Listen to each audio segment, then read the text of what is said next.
Welcome to the Soccer Podcast USA. I don't know what day it is. I think it's the 27th of May that we're recording. It's Tuesday. We had a holiday. This is Christina Uncle with Lori Lindsay. We have a secret guest that's coming here. That's Lori's guest. I'm excited for the call up. But yeah, we're launching into this because we have lots to talk about, but we also have lots of things to do. And we have a lot of things to talk about, like the length of Lori's hair. How's that working out for you? Are you measuring it on a week-to-week basis? No, it's just longer than it has been for a while. So it's fun. But no, there's not much to it. It's like if somebody saw me, I don't know if they would even notice. But yeah. It is much longer than I've had it in a long time. And most importantly, what I would say, that not that this is exciting for anybody to be listening to about the length of my hair, but I've had these sides shaved for a long time. And those are they're growing out. So it's just like a whole process of awkward grow out stage for my sides. So yeah. I think we need an awkward meter, right when it starts to get awkward. It's for fans to tell you when it become awkward. Yeah. I had some friends say that they don't think it's actually going to become awkward because the top is long enough that it'll scoot, it'll just cover some of that. So I'm kind of hoping for that because there is ability for it to be super weird looking. But I'm kind of hoping that it might not be. So stay tuned if anybody's actually interested, but totally understand if you're not by any means. I am. I'm actually interested, but I don't know how your weekend went. And sorry, this is super duper random, but someone laughed because I went to go get my car. By the way, I scuff my rims all the time. So I actually have an insurance on them to get them freely done because if not, they're $300 a pop. And then go figure I've scuffed the passenger left already. But they had old people candy. Do you see this? Weather's original? Yeah. The Werthers. You call it Weathers or Werthers? What's it called? Werthers. Oh, there's an R there. I think the brown people call it Weathers. The Latinos call it Weathers. Anyways, the guy cracked up. I mean, mind you, he looked like he was 19 years old, but isn't this old people candy? I love it, but I love it too. Yeah, I think actually the commercials when I was growing up were a grandpa with his a grandson being sharing a moment together, and here they were eating Werther. So yeah, LOL, all of it, but they're delicious. I used to eat those when I traveled all the time because sometimes you just want something sweet when you're on the flight all the time, but I don't want to try not to, even though I do love some candy and some gummy worms and all that kind of stuff, gummy nerds. I was just eating the Werthers for a long time. But then I'm chewing on it. I'm crunching it before. And then it just defeats the purpose. And I have 15. What? What am I doing? Okay. So yeah, Kindred Soul. Literally I was looking for my headphones so I could do this podcast, which I think I left them at home. Once again, hot mess. There's been a lot going on this weekend in a great way. But then I found the Werthers. Werthers. Look at you. Okay. Look, I'm learning. I like it. Yes. 38 and I'm learning they're called Werthers and they're old people candy, but us not 39. Not 39. No, not 39, not 39. You know what I'm also really bad at is converting from the standard to the metric system. I can tell you that for a fact. So yeah, I went swimming. I got a new watch. Sorry to Polar. You've been with me my entire professional football career. That's what we used to get for a refereeing side of it. But I jumped to Garmin. So now I have a Garmin watch. So it's a little bit different. Yeah. The features, whatever. I put the standard. So I did my first open water swim in over 2 years. Yep. I don't know what a sprint distance is, 0.3 kilometers. Yeah. Sorry, rest of the world. So I ended up swimming more closer to an Olympic distance because I didn't know when to stop. How have you been feeling with all of this? With all your training and stuff? Is your body? You brought Heyo? Let's go. Let's go. I've seen you been talking smack to people, by the way, Speedy Turtles or something. You're the loser team or whatever. I'm yep, it's alive and real. Heyo! Call them the losers. No, what was it? You said, "Oh no, the team is we're going to be the losing team or something like that." I don't know. On the women's soccer new text or whatever. Yeah, we're going down FC. Let's go, guys. Can you hear me? Okay, I have to admit I am at a dentist office. Yeah, we can hear you, but that's exactly where you want to be. Actually, you know what that's reminding me of? Who was bringing it up? I feel like we were in the same group when this came up, but maybe not. It was that dentist commercial with Mia Hamm. It was no, I'll take a cavity. Yeah. No, I'll take a cavity. I know. My little 5-year-old boy is in there right now, and I feel like I want to take it instead of him. I know. He has his first cavity. I'm doing? Doing? Dave, it's your fault. You've been giving him the candy. See, relevant somehow. We were talking about Werther's and how it's old people candy, and we're obsessed with it. So it's all good. Hey, I'm gonna be Werther's seeing are good. you Werther's are on very Monday. good, although they look wait. like a belly button, which weirds me out. What? Yeah, check it out. It looks like a belly button. Oh my god! Yeah. I did not see that belly button, by the way. That is insane. Do you see it, Lori? I see it now. Great. Not really. I still don't see it, but that's fine. It looks like more like a nipple to me. Inverted. Yeah, I don't know, Lori. All If right, you're and hey, seeing welcome to many the show. nipples, if you're seeing many nipples these days, but they're actually the other way. They're the other way. Not for everybody. Not for everybody. Okay. How's it going? I'm going to see you in less than a week. I'm doing great. Yes. Are we recording right now? I don't even know. But we're always recording. And this is actually the show.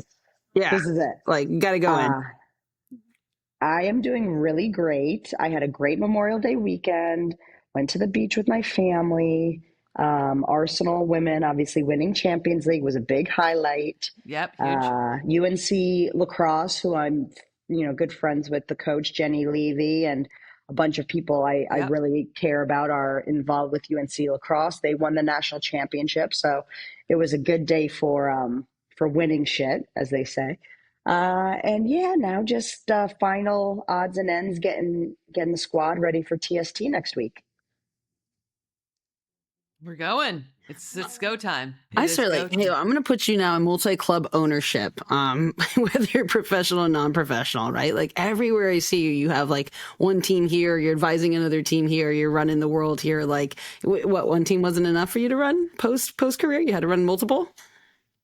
Well, are you including my TST team as one of my teams? So in that case, yes, I work with two teams. It is. I can't say that TST is my career, but it is a fun side hustle, side hobby.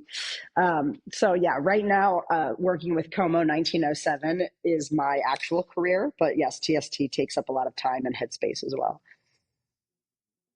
See, I just see Michelle Kang. You got to watch out. Halo's after you. She's going to take more teams into your. That's the future, Halo. Heyo, what else? Let's talk about TST though, because I'm going to see you next week, next Monday. Just give us some insight, because I also want to talk about Como some as well. But give us some insight about what you're expecting this year. You and I were together from the very first year, a couple years ago, where we were the only women's team. Now, last year, heard around the world, we won. And hopefully we're going to be repeaters. So we'll see. But just a reminder, you guys beat my team last year. That's why I shake my head. That's why I said it. But I'm just curious, what are you expecting this year? What are you excited about? How is it going to be different in your mind? Yeah, I think first and foremost, I'm excited that, we were, Lori, the OGs, the originals, when there was no other group of women that were willing to put their bodies on the line, I suppose, for that first initial tournament. For our one goal. Our one glorious goal. But and what we sort of forced them to create with our energy, with our popularity for that year too was spectacular. To get 8 teams in, obviously to win it was super special. And now there's 16 women's teams. So I think that's great energy, and I think great feeling, a sense of pride that we, like I said, they made the decision in the end to have equal prize money, things like that. But I think it was due to us showing up, and it was due to us, demonstrating that it's an exciting product and that they should consider that, right? And so I think more than anything around TST, I'm super proud of that we, got the movement going, I suppose.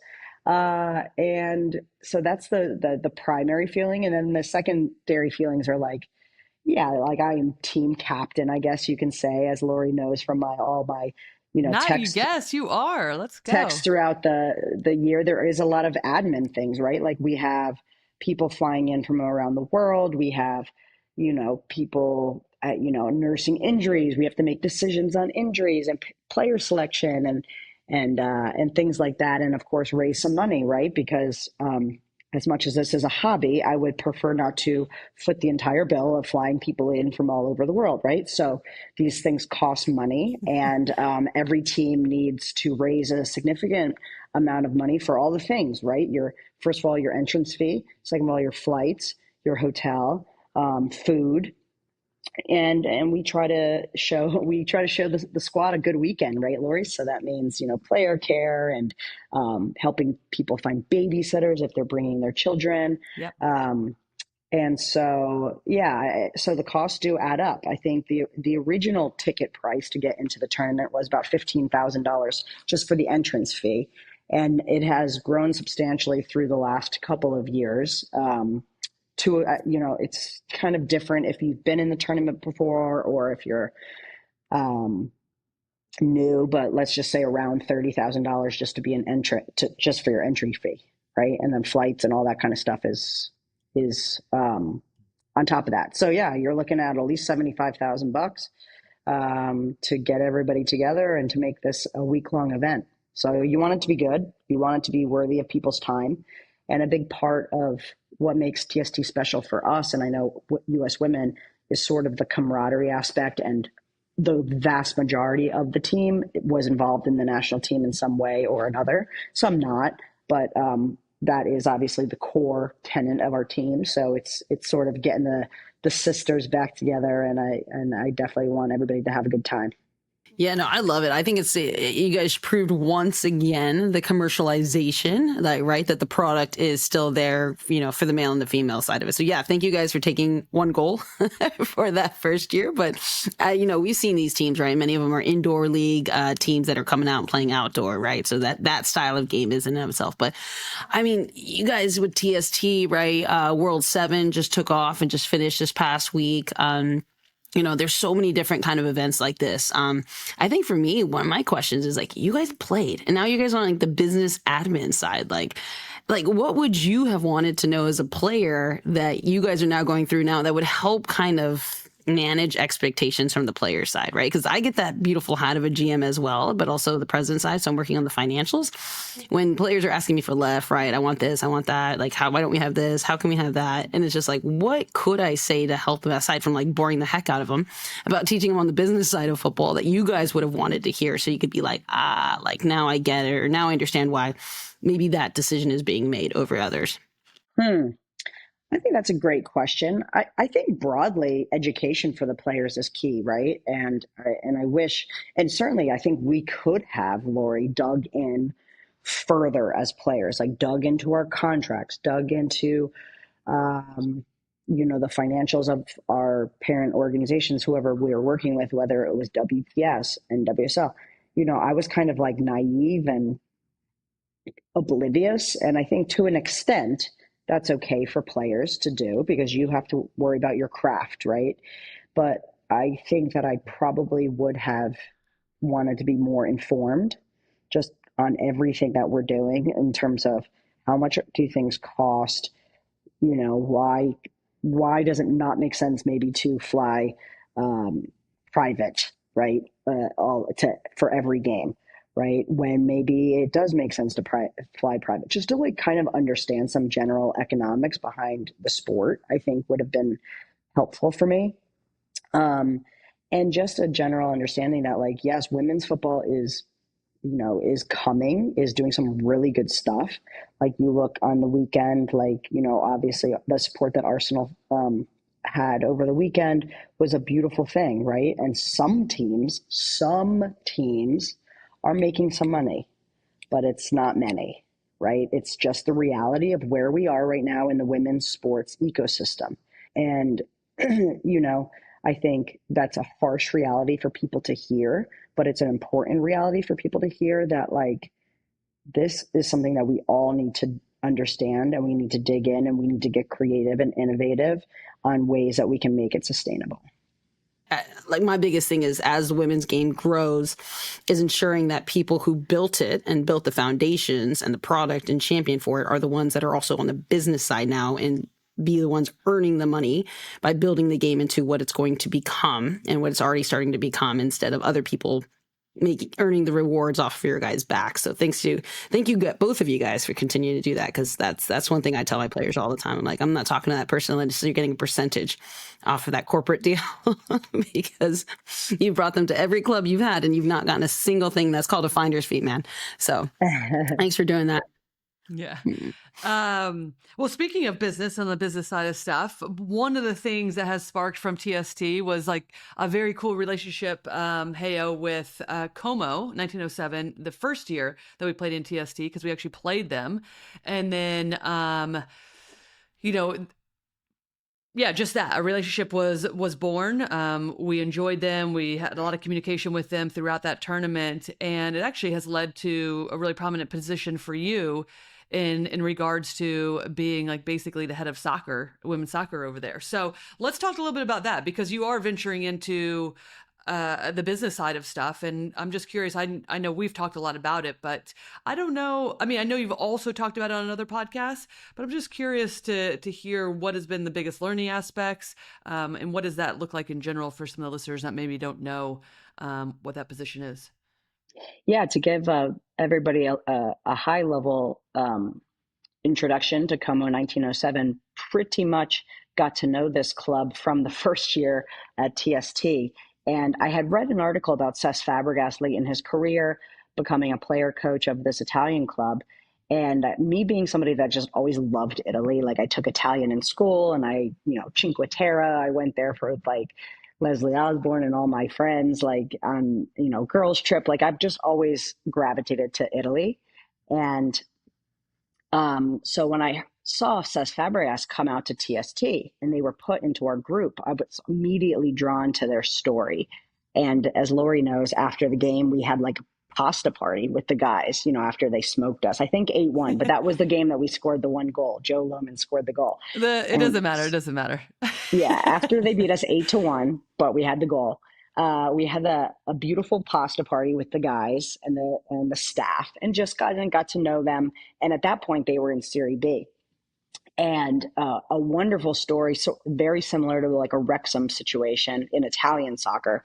An ownership group acquired them about 6 years ago, and they went Serie D, Serie C, Serie B to Serie A in only 6 years. So it was a magnificent climb on the men's side.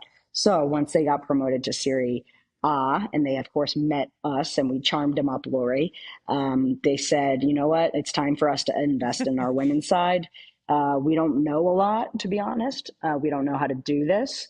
But I think those people do, essentially pointing at us, right? And seeing what they had seen at TST and the sisterhood and the legacy of the U.S. women's national team. And they thought that I could be helpful in giving some early advice and helping with build a structure and culture that would succeed.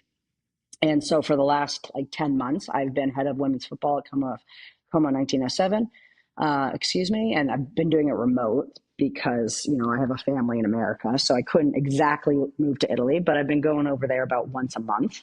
And it's been going really well. We got second place in our sort of like regional competition, and, obviously learned a lot through the year, what works, what doesn't work, what translate culturally, what I have to adjust culturally, just because I had success in the United States with a certain demeanor or certain expectation, doesn't mean it works everywhere, right? And so I've had to adjust my leadership style, I think, to working with people from another country. And I'm coming into their house, by the way. So it's like, sort of adjusting always. Yes, they brought me in for a reason, but I'm also going into their culture, right? So really being intentional about just the way that I talk to people, try to lead people, and try to set expectations. So that has been, to your question of like what's been interesting, what's been a challenge. That has been certainly a challenge. And yeah, I think, for me, just ground floor learning of like, okay, what is our budget?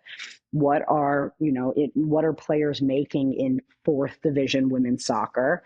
How do we expedite, going from fourth division to hopefully Serie A? I mean, my goal is that in the next 5 years, when you think of Italian women's soccer, you think of Juventus, you think of Roma, you think of AC Milan, but you also think of Como 1907. And that is my goal. We have a beautiful 12,000 seat stadium on Lake Como. That's the difference maker, right? That's the key. We all know that you need a stadium. And not only does this club have a stadium, they have a beautiful stadium. This year we had 2 games at the stadium on the lake. Obviously next year we hope to increase it to 4. And then the next year after that, maybe half of our games there, half of our home games are played there, as long as it, coincides with the men's schedule. So those are my goals. But we have a lot to do before, like I said, that's a 5-year plan. But that is sort of where we're at right now. A lot of question marks for next season, where we'll be, which division we'll be in. So all that kind of stuff is still a little bit to be determined. But we're working hard to demonstrate our ambitions and to be a good role model for the rest of Italy. I think it's a really promising and promising market. You guys know the Italian national team, pretty good, 15th in the world in FIFA rankings. So that kind of shows me like they're okay. But I think the potential to grow is even bigger, and can they make some jumps like Spain did a decade ago?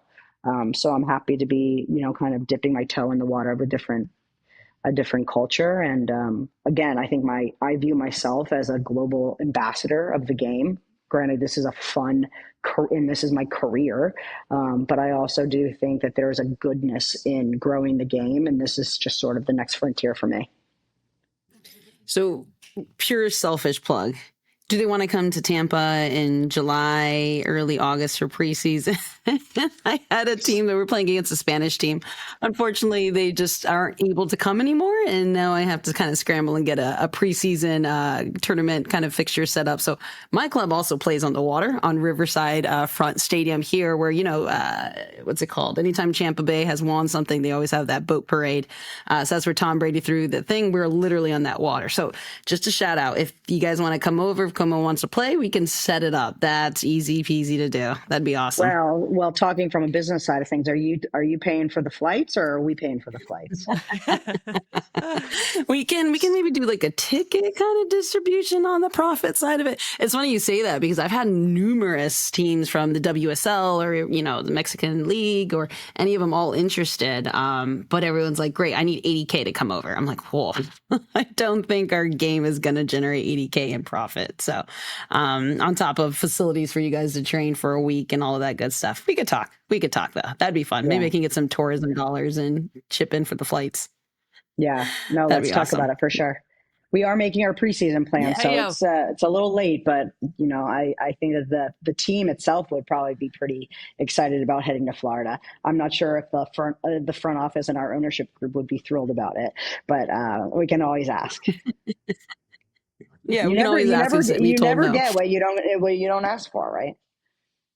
Exactly. And actually, it's funny enough, my team keeps wanting to be sent over to Italy, but I'm like, hey, Brooklyn and the Super League went to Italy, and they just fell off the market in the second half of the season. So I'm not sending anyone to Italy anytime soon.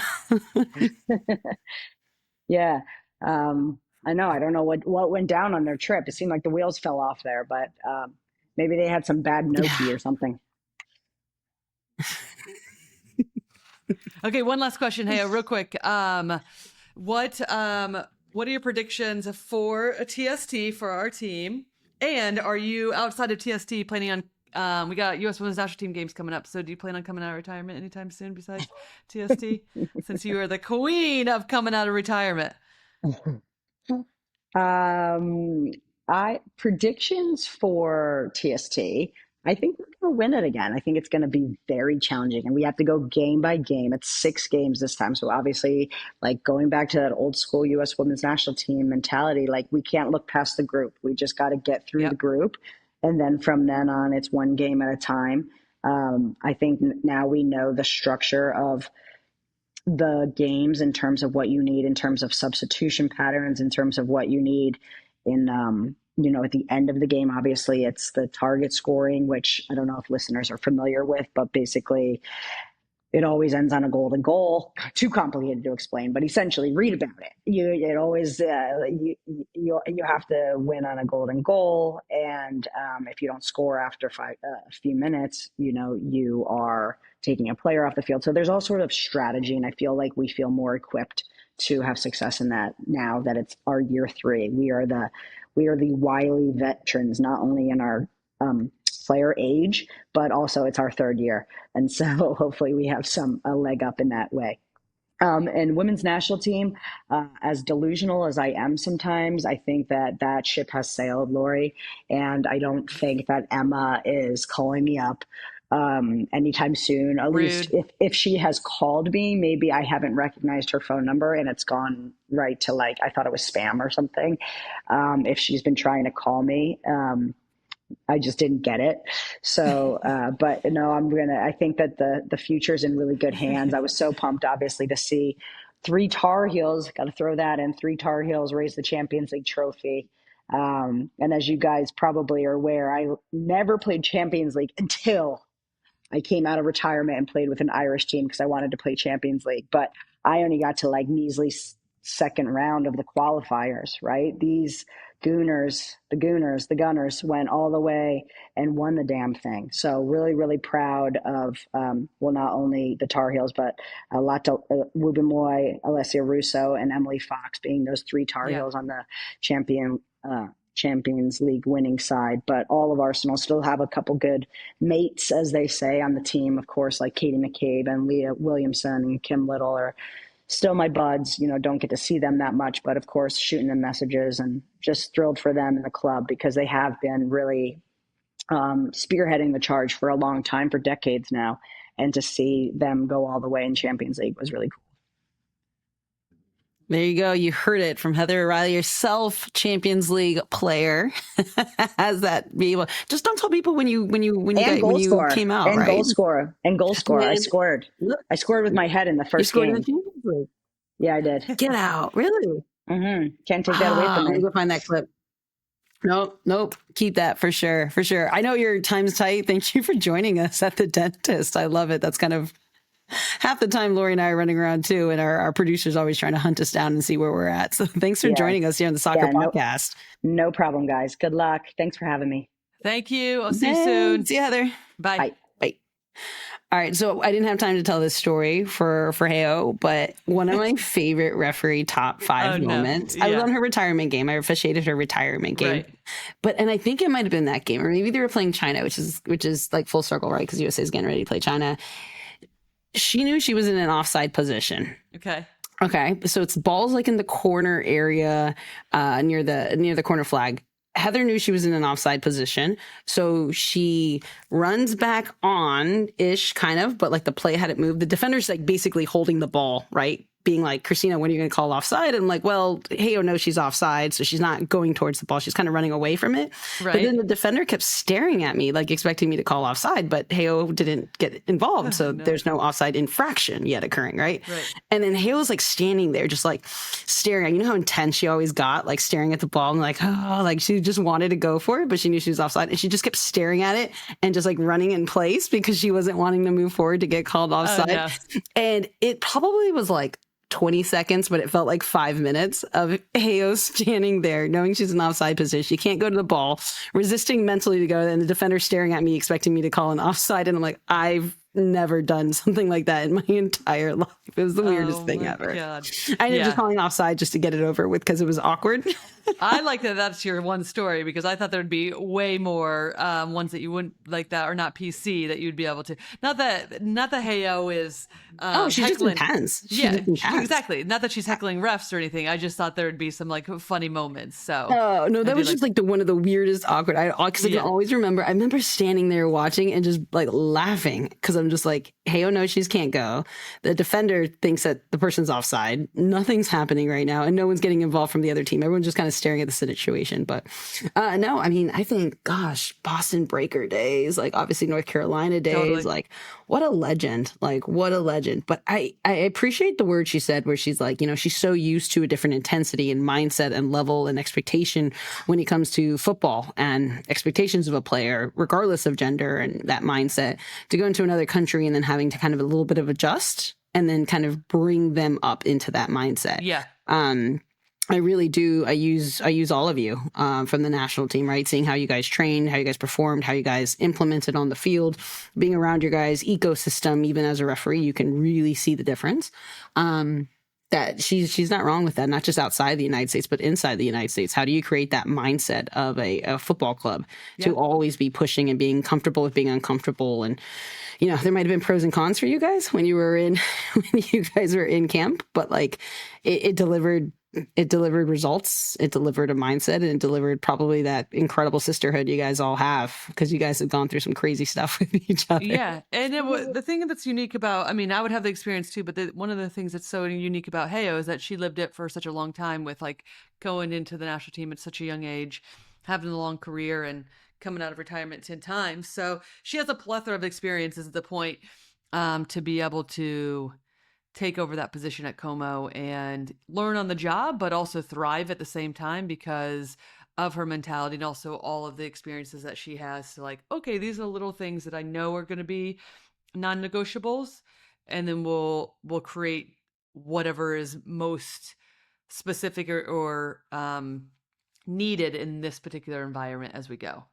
I just love that it started with the pasta fest. Like, really? Oh, it started with the pasta fest. I remember like it was yesterday. It was hilarious. Like, that is amazing. in Cary, North Carolina, at the pasta fest, she's becoming head of women's soccer for Como 1907. For an Italian football team funny. in Cary, North Carolina, because that's that's where you always think business deals in Italian football happens, is in Cary, North Carolina. Exactly. Going in back like the covered area by the stadium, which is hilarious. But hey, that's the business. Shoot your shot, make magic happen, and actions speak louder than words. So super duper cool. But I know there was one request that we did have with respect to, and kind of in line of offside, was like the delayed offside flag. We had a listener ask about, they love referee questions. Yes, I'm here. But the delayed offside flag, right? And we know why there's a delayed offside flag, and it should be used only in VAR scenarios. And it's to just allow, if the ball gets into the back of the net, that there's the opportunity from video assistant review to make sure that that was truly offside and it wasn't a miss flag and preventing the goal in the back of the net.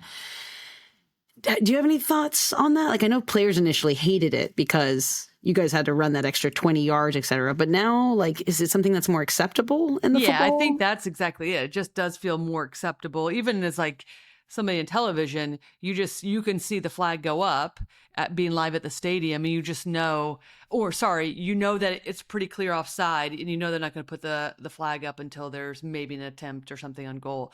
But you see it coming, and that one I feel pretty neutral about. It doesn't feel like egregious, like where it's like, okay, yeah, we're running 20 yards. It is just kind of like to see to play it out. And so I think a lot of players have just come to accept that aspect of the game.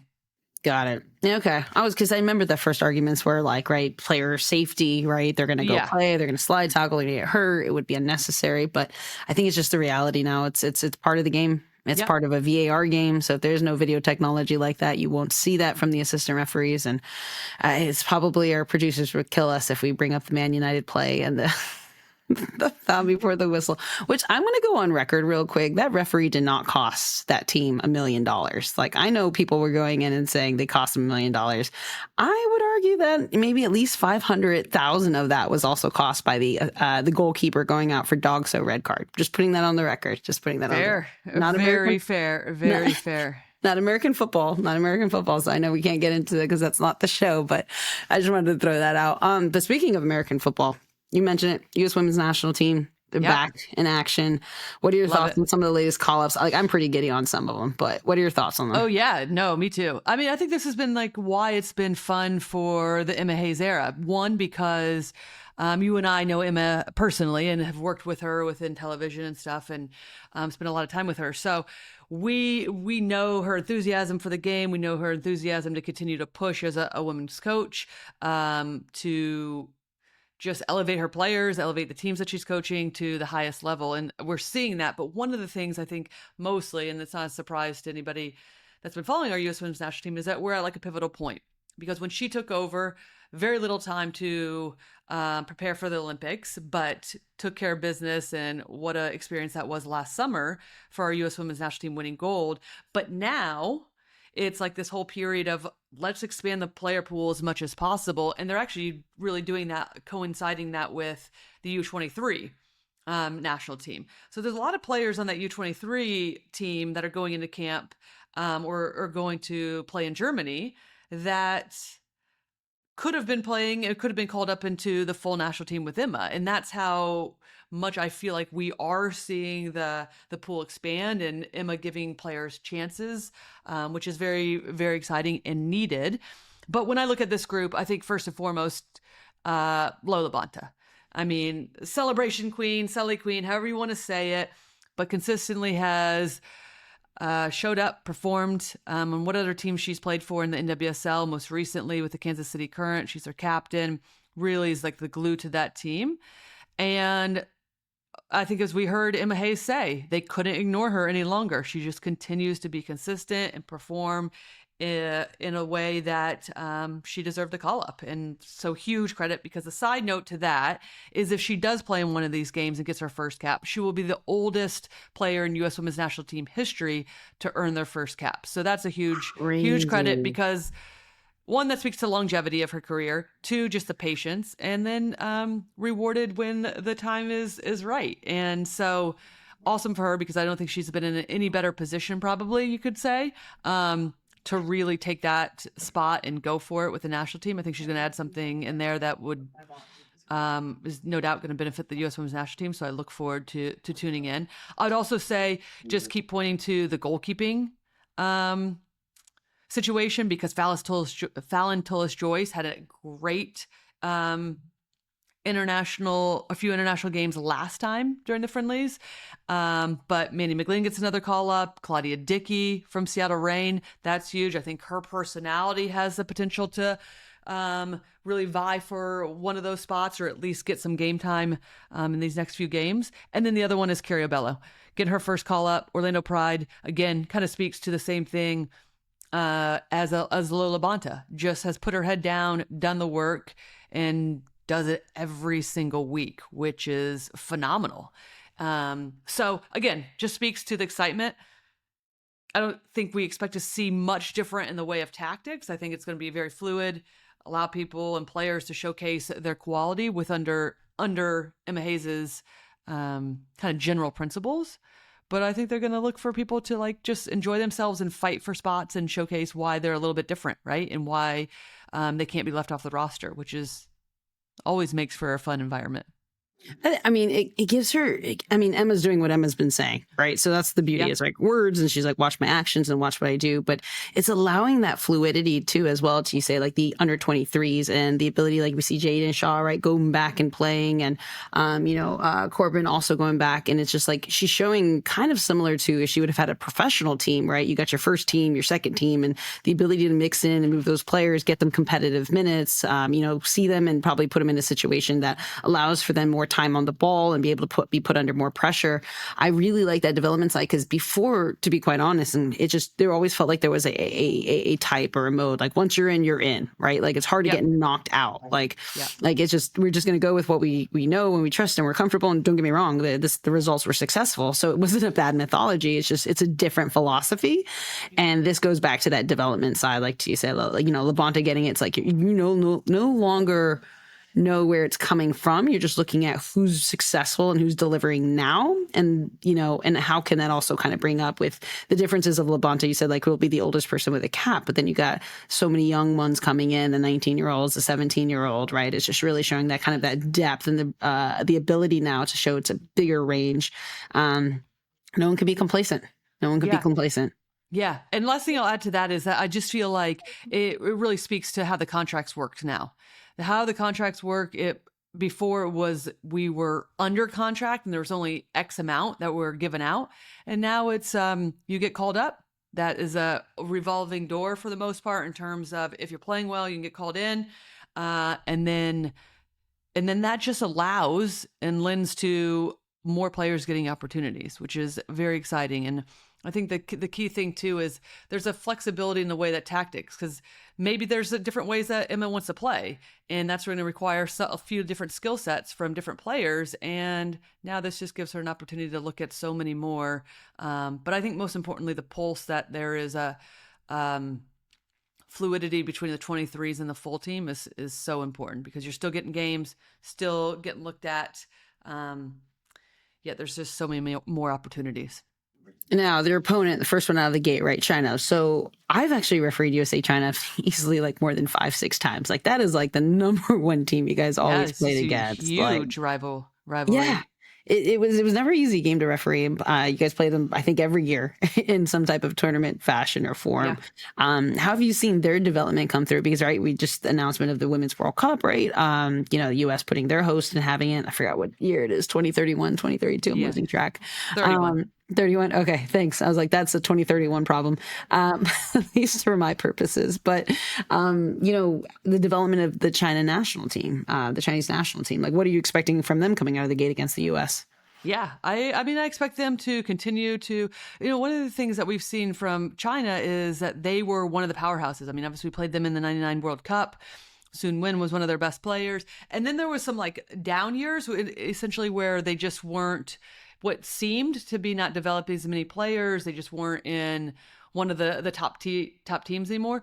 But more recently, we've seen a resurgence, and the development side of the game for them has picked back up. And so you're starting to see young players come through.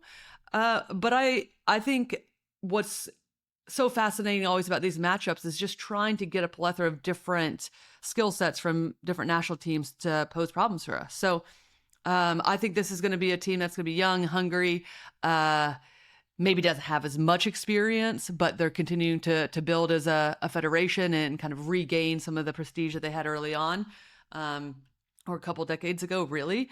And that will give us fits with being like one of those teams that are going to try to mold what I'm thinking that we're seeing more often is a team that will want to keep possession and be tidy on the ball, but also add some flair in the attack individually. So I'm excited to see what kind of problems they pose for us, and then areas that like as we would necessarily be looking for all the time, which is just how we can take advantage too. So yeah, and in that mindset with the USMNT national, I'm going to flip over to our men's national team because I know there's been some chatter about like the mindset, right? And Emma's creating hers, they're creating theirs over there, and the question of like not seeing Pulisic, right? Next year, and what kind of mindset they're trying to set. And you're obviously coach is saying, you're coming to train, you're not coming to go hang out with your friends or make it a vacation when you come into the men's national team camp. Like, what do you feel about the men's side of it? I mean, it's crazy to know we have a World Cup next year, and this is the chatter that's going on is about mindset and about expectations.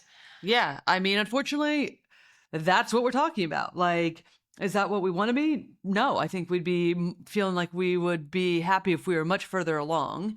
However, this is where we are. I think the key, though, is that we're going to have to figure something out sooner than later and like really start to come together so that we're using those next 12 months or less than really, to the best of our ability to prepare for the World Cup. Because being host, there's going to be a lot of expectations, a lot of pressure. Everyone's going to be already feeling that. But I think everybody can agree that there's an extraordinarily talented group of players. It's just who's playing together and how we're bringing the best out of them. Because that continues to kind of be the fumbling point for me, is that no doubt are these players talented. When they're coming together right now, it's never living up to what the expectations seem to be. Maybe those, and you and I had the conversation, maybe those expectations have been way too inflated, and there's just been too much about how good this group is. Regardless, they're capable of coming together, and it's just gonna need to start happening because it's limited time. That's the easiest way to put it. Yeah, I always kind of wonder, how do you do that hard reset, right? Like, there's no more time. There's no more conversations. There's no more this. What's best? What's not best? Like, how do we roll and how do we move? Because busy. I know this is our last show for May, and we're rolling into a busy June with Club World Cup, TST, right? What else is on the soccer, like the summer of soccer this year? Like Gold Cup is coming up, Women's Euros. We have Women's Euros in July. So there's a lot. I mean, there's just so much soccer happening. That we don't have time to. Yeah. And then we don't, that our national teams, I know different context between the women and the men's. It's a different scenario in their calendar, but at the same time, it's so contrasting to see the approaches and kind of the conversation standpoints and where it's at. But obviously, wish the men's national team all the best as they kind of figure that out. To watch them play. ASAP. Yeah. Hit a hard reset, figure that out, have a come to Jesus moment, war it out, and then know from that point on, we're moving. There's no more sideline chatter. There's no time. There's no time. Awesome. Well, Lori, where are you the rest of this week before you head into TST? Any final last calls going on? Yeah, no, we have midweek MLS tomorrow. So I'll be in DC for the day because a couple times in May, we always have midweek games. And then over the weekend. Ted was excited he doesn't have to leave midweek again. Fair enough. I have to be on a flight, but instead I don't have to. Yes, exactly. And so I'll be training down to DC tomorrow. And then I have a quick trip to Cincinnati because MLS, because it's obviously international break for the women's side. So no NWSL games this week. So Saturday I'm in Cincinnati. But then straight off to TST after that. We'll be there for a week because we heard Heather expanded group. So we're adding in a few more training sessions. So yeah, should be exciting. A bunch of us are reunion-like, but also down to business. So yeah, I love it. Yeah, I love it. Well, everyone go watch Lori and her team as she manages manages it officially for the first time for it. Now you can set as many trainings as you want because you don't have to participate. I know. I don't even have to warm up anymore. Listen, this old lady's just going to be doing my own workouts. That's it. I love it. And I would be remiss not to give a shout out. I know personal biases, obviously. Tampa Bay Sun, my professional soccer team that run over here, not just clinching playoffs, but also hosting playoffs on June 7th. And that's just a lot of stuff I've learned, not just from the sporting side, but the front of house side. So big shout out to them as we get ready for 2 more W's to take home a championship. So all right, let's go. What I'm involved in is learning how to convert 5,000 ticket sales in about 11 days. So someone who knows, teach me the ways, but we're about to learn. We did sell out this past weekend though. That was ridiculously awesome. So another sellout, just adding on to the growth of the game. It's here, baby. But thanks everyone. Soccer Podcast USA, Lori and Christina signing off for the last of May, baby, my birthday month that I clearly don't know my birthday. But I'm getting Werther's original, so I'm guessing I'm getting old now finally. So see you guys all next week. We'll talk to you guys later. Don't forget to follow us on the Soccer Podcast USA as we continue to bring you big names and bold opinions. That's it for our show. See you later.